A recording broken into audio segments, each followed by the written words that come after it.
Leo lo siguiente: la carrera espacial originalmente era un reflejo de la Guerra Fría. Ahora se manifiesta como un espejo de la geopolítica actual, caracterizada por la competencia entre múltiples actores y la búsqueda de influencia global a través del espacio. Aunque Estados Unidos y Rusia siguen siendo potencias espaciales significativas, China ha emergido como un actor clave y otros países como India y Japón también están expandiendo sus capacidades. Esta nueva dinámica, con actores múltiples y diversas capacidades, exige una revisión de las dinámicas geopolíticas y del derecho espacial internacional. ¿Qué está pasando en ese espacio que está más allá de nuestro planeta? Ese es nuestro foro de hoy. Lo vamos a abordar con Antonio David García Gil. Él es experto en astronomía, técnico del laboratorio del Departamento de Física Aplicada de la Universidad de Málaga. Obviamente está en Málaga. Y en Bogotá, el doctor César Niño, PhD en Relaciones Internacionales. César, Antonio, muchísimas gracias por estar con nosotros en el programa de hoy. Voy a comenzar con Antonio, que es el que está más lejos. ¿Qué está ocurriendo allá afuera, en lo que llamamos el espacio exterior, Antonio? Nada, buenos días. Lo que está pasando realmente en el espacio es una revolución tecnológica y una carrera, por así decirlo, en la que todos los países, grandes potencias mundiales, entre ellas China, en una emergente, y la India, están buscando su lugar en este nuevo nicho económico que en las próximas décadas nos va a aportar grandes beneficios y grandes avances. Entonces, aquellas naciones que sean potencias económicas que se queden atrás van a quedarse pues a la cola de todo este tipo de avances. Hay muchos nichos, entre ellos el de minerales, el turístico. Este tipo de mercados son mercados emergentes y son muy necesarios porque hay en la industria en general mundial necesita recursos que a día de hoy se quedan escasos, y también está el recurso del turismo. Entonces, este tipo de países están viendo en este tipo de situaciones pues una oportunidad para emerger económicamente. A ver, cuando hice la introducción me fui a los viejos tiempos de la Guerra Fría, donde todo era bipolar, ¿verdad? O era Estados Unidos, Occidente, o era el mundo tras la cortina de hierro, como dijo Churchill, que era el comunismo, la Unión Soviética. ¿Quién hace primero esto? ¿Quién lanza el primer hombre a la luna? ¿Quién llega primero a la luna? En fin. Hoy por hoy ese concierto de naciones, visto desde nuestro planeta Tierra, ¿qué representa? ¿Qué significa, César? Bueno, César, muchas gracias por la invitación. Un saludo a mi colega, por supuesto, David. Varias cosas. Aquí podemos hacer una suerte de tracción histórica interesantísima, y es que algo que ha llamado mucho la atención en los últimos tiempos sobre los asuntos espaciales y la tecnología es que ya no es un mundo multipolar, ya no es un mundo bipolar, como tú lo decías en la Guerra Fría, sino todo lo contrario. Estamos viendo una suerte de mundo tecnopolar donde las tecnologías y la industria tecnológica evidentemente de alguna u otra forma redistribuye el equilibrio de poder, donde no solamente son los estados quienes tienen los intereses y las capacidades, por supuesto, de dominar esferas extra planetarias, si lo queremos ver así, y que efectivamente empezamos a darnos cuenta que la geopolítica transforma o está transformándose a partir de elementos fundamentales. Recordemos lo que ocurrió hace un par de años en la guerra en Ucrania, después de la invasión rusa de febrero de 2022.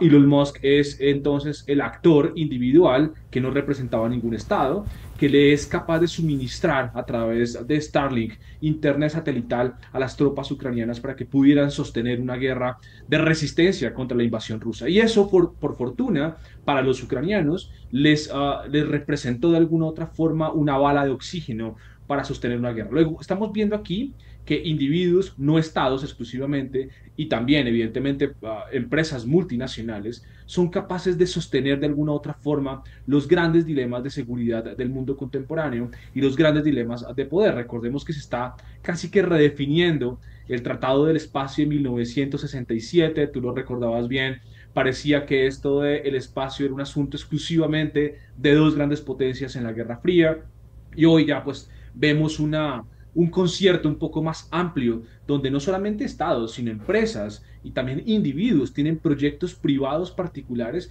que efectivamente podríamos estar viendo una suerte de militarización del espacio, pero también una suerte de mercantilización de los recursos del espacio exterior. Evidentemente, nuestra vida aquí en la Tierra está cada día más determinada por lo que está pasando allá afuera, ¿no? Nos montamos en el automóvil y el GPS nos dice a dónde tenemos que ir, y así cualquier cantidad de cosas, más informaciones, esto y lo otro. A ver, mi pregunta que te quiero hacer, Antonio, el planeta, si tomamos nuestro planeta, esa bola del planeta, alrededor del planeta, ¿qué es lo que está girando hoy por hoy? Miles de satélites, ¿cómo está funcionando ese espacio que orbita alrededor de nosotros? ¿No me oíste, Antonio? Sí, tenemos una Creo que hemos perdido a Antonio. constantemente pues orbitándonos por encima y todo esto, ¿se me escucha? Estamos Ahora sí. perdiéndote, no te tenemos de ¿Aló? manera, no te tenemos de manera constante, Antonio. Es como intermitente, por pausas.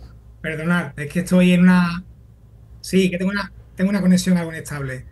¿Se me escucha Ajá. mejor ahora? Ahora se te escucha mucho mejor. Sí, adelante, por favor. De acuerdo.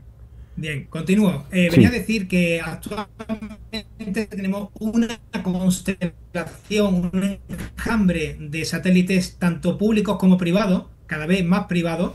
Y claro, esto lo único que hace es enterrar, por así decirlo, tecnológicamente lo que es la situación, la órbita baja, la órbita media y la órbita alta de la Tierra. Y esto es solamente el inicio. Lo más probable es que con el futuro la órbita de la Tierra se llene de muchísimos más aparatos tecnológicos porque hace falta una tecnología para mapear a nivel militar, a nivel meteorológico, a nivel político. Todo esto va en aumento, pero tanto a nivel de la Tierra como a nivel también del sistema planetario y del sistema solar. Esto es algo que viene en auge y ha venido para quedarse. Entonces, es algo que vamos a tener que saber gestionar. Y aquellas empresas, aquellos países que sepan gestionar esta nueva tecnología se llevarán un poco, ganarán la batalla, ¿no? Porque estos satélites que sean efímeros, que sean malos tecnológicamente, no tendrán mucho tiempo de vida. Y aquellos países que tecnológicamente Ujú. sean buenos haciendo esta tecnología serán los que sean realmente tecnológicamente aventajados. ¿Qué es lo que estamos peleando? ¿Qué se están peleando los países allá arriba, César? Bueno, muchas Es una cosas. lucha tecnológica. Ujú. Exacto, Lo que se está produciendo hoy lo en que dice día es una lucha tecnológica. Se produce una carrera, antiguamente era la carrera espacial y hoy en día es la carrera, como ha dicho mi compañero César, la carrera tecnológica. Evidentemente, el país que tecnológicamente sea más vanguardista será aquel que se lleve la economía y el que lidere el futuro de la carrera espacial y del futuro de la humanidad en general. Aquel país o aquella empresa que sea Ah, capaz de plantar su pie en Marte antes que nadie, será el que se lleve, por así decirlo, la gran mayoría del dinero, de las inversiones de dinero de países, de naciones, de agencias espaciales y de agencias privadas. ¿tú cómo lo ves, César? Sin duda alguna, estoy totalmente de acuerdo con Antonio. Aquí lo que se está viendo, lo que se está jugando efectivamente es no solamente una carrera espacial, sino también una carrera militar espacial. Más allá de lo tecnológico y de lo comercial, los conflictos del futuro y los del presente en este momento tienen de alguna u otra forma algún tipo de relación con la carrera espacial. Estados Unidos gasta 80.000 millones de dólares anuales en su carrera espacial. Hay una fuerte apuesta estratégica por la Fuerza Espacial Estadounidense. Recordemos que hay un programa llamado Artemis Lunar, que Ujú. está apoyado en alianza con los sectores público y privado, SpaceX, Blue Origin. Recordemos también que hay esta empresa Artemis Accord, o el programa, perdón, de Artemis, es una suerte de diplomacia espacial donde desde 2020 existen 39 estados, incluidos evidentemente países asiáticos, europeos y africanos, pero también empresas. Estamos a punto de empezar a entender tal vez la transformación incluso del derecho espacial internacional, pero también de la gobernanza del espacio exterior. Recordemos no solamente el asunto de China, el asunto de Rusia, sino también que efectivamente después de la guerra en Ucrania, Rusia ha intensificado, perdón, las capacidades antisatélite. Vemos ahora que el desafío militar ya no es en la tierra, sino en el espacio exterior. Y eso nos lleva a entender que la transformación de los conflictos podrá ser brutal en términos de capacidades de respuesta tecnológica, por supuesto la militarización y el riesgo de un conflicto orbital, como le llaman algunos estrategas del Pentágono, la famosa Spacecom. No sé si tengan un poco nuestros oyentes y nuestros televidentes tengan conocimiento de Spacecom. Spacecom es de alguna u otra manera el brazo espacial del Departamento de Defensa, es el combate orbital y ha intensificado ejercicios militares de simulación en el espacio ante posibles agresiones chinas, rusas o efectivamente satélites que vayan en contra de los intereses de Taiwán en áreas críticas en el Pacífico. Todo esto efectivamente va a reconfigurar y está reconfigurando la atención. Lo que pasa es que la carrera está en el sentido en que los estados del sur global no están tan metidos en esta inercia, a pesar de que China ha empezado evidentemente a invitarlos, a convidarlos a estrategias como si fuera una suerte de ruta de la seda espacial. A ver, en esta guerra tecnológica ya no es tanto las naciones, que lo es, sino también las empresas, están bien los sectores particulares. ¿Qué se va a terminar imponiendo, Antonio, a la larga? A la larga, pues lo más probable es que, como mi compañero César ha dicho, las empresas privadas y la industria militar ahora mismo son los que tienen mayor poder económico para poder gestionar y abordar este tipo de nicho de mercado. El ámbito militar, evidentemente, no permea hacia la ciudadanía civil, con lo cual tenemos un conocimiento parco de cuáles son las estrategias. Nos podemos imaginar, ¿no?, el espionaje a naciones enemigas o a naciones emergentes. Pero en el ámbito privado, por ejemplo, como he dicho antes al principio, existe la minería espacial, existe un interés muy especial sobre capturar ciertos asteroides que son potencialmente ricos en minerales o en elementos o en metales que la Tierra hoy en día son escasos, como tierras raras, como titanio, como oro, como platino, y que sería, de hecho, es viable tecnológicamente capturar este tipo de cuerpos celestes, retraerlos, acercarlos hacia una órbita estable e incluso hacerlos caer, hacerlos impactar controladamente en zonas del océano para poder después hacer minería espacial y poder utilizar esos minerales y esos recursos que a día de hoy son muy escasos en el planeta y muy caros y muy costosos de poder extraer por el coste tan económico de poder abrir una mina a cielo abierto.